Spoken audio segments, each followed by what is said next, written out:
I think we just have a great team together. We are like a small little family here, I would say.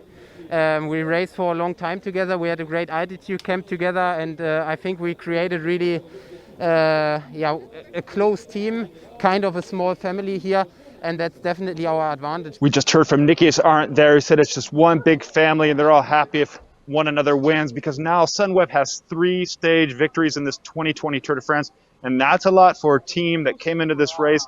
Many people wouldn't pick it as one of the top teams. Instead, it's performing like a top team, and that's all down due to the energy within the team. After Hershey's 1 win and Anderson winning 2, now in this race, it's celebration days for Team Sunweb. What a team Sunweb has put together for this year's Tour de France, Gregor. They are doing amazing things, and it is a joy to watch.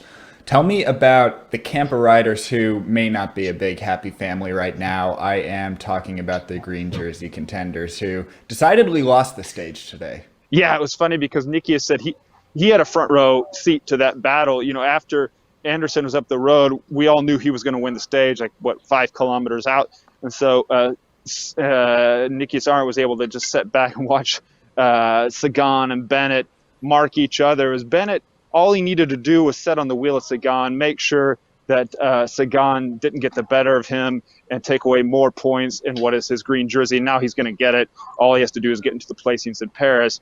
And so there was a lot of language going on in that group in the final kilometers. Also spoke to Matteo Trentin about that, and he was upset, referring to Peter Sagan. He said, look, it's one thing to go for the jersey, but you got to take the opportunity to win instead of just sitting around and playing cat and mouse. He was obviously frustrated because if you look at the sprint, it was Meschek who got the bunch sprint win for second place. All those green jersey guys weren't even there fighting for the sprint, the group sprint for second place behind our solo winner Anderson. So yeah, very tense day out there. When Sam Bennett got past the line, about 100 meters past, he just let out a loud "ah," and he knew that he pulled it off. That was his, and he held tough, and he was so happy with himself. But he heard a lot of words from Sagan, and I think a lot of body language, he said, that showed that Sagan was clearly upset with how he's playing. But Bennett said, look, Sagan knows the drill. He knows I'm doing what I have to do to get the green jersey. Yeah, it's a different game for Bennett this year. Normally he's just searching for stage wins and really driving. If he's in a situation like that, he would have a completely different approach to how he'd play that out. But he really had to be cautious. He had to follow. He had to change the way that he's racing. And I'm sure there was orders in his ear from the team car to simply not get too excited. Yeah, I mean, they had Dries Devens in there as well. Played it so perfectly, and what a stage. It was so exciting because, Remy Cavagna got caught, and we had that intermediate sprint, and then it just went bananas, didn't it? And the GC guys were saying, hey, I'll see you later. We're just going to let you guys go for it. But it went bananas, and Sunweb's just showing kind of that they're relaxed. They've already got 2 wins in the bag. And, yeah, I'm sure Tom Stills was on the radio there telling Sam to play the game and just make sure he gets those points that he needs for the green jersey, because that is going to be a big one after he's already won 1 stage win in the 2020 Tour de France. Remember, he struggled for so many years to get to this race, leaving Bora last winter and now joining Deceuninck Quickstep, and the pressure was on in that super team to get a stage win. He's done it, and now he's also pulling off this green jersey, and you could hear the pressure relief valve just going when he crossed the stage win with that So that was it, Alex. Now, Gregor, before we let you go, I was just skimming through some of the interviews that you did before the stage start, and I saw one that caught my eye. The UAE Team Emirates director, he says they're planning on doing a bike change for the time trial tomorrow for this mountaintop finish in the TT.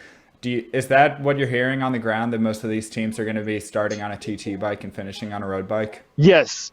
Sounds like all the big hitters are going to be switching from their TT bike to their road kind of mountain climbing setup, because also it's not going to be, just a regular road bike. They can put super easy gears on it because they don't have to do a huge 150, 200 kilometer road stage on that thing. They just need to do 6 kilometers, a little bit over of climbing. And so what's interesting, they have to do the bike change from the car. They can't have a mechanic on the side of the road.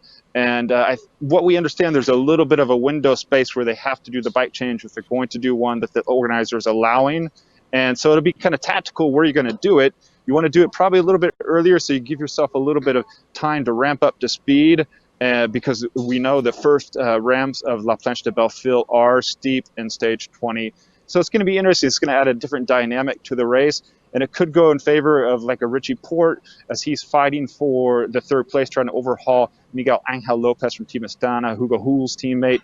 Because remember, Richie Porte comes from the triathlon background. He's used to transitions out of water, off the bike, starting to run.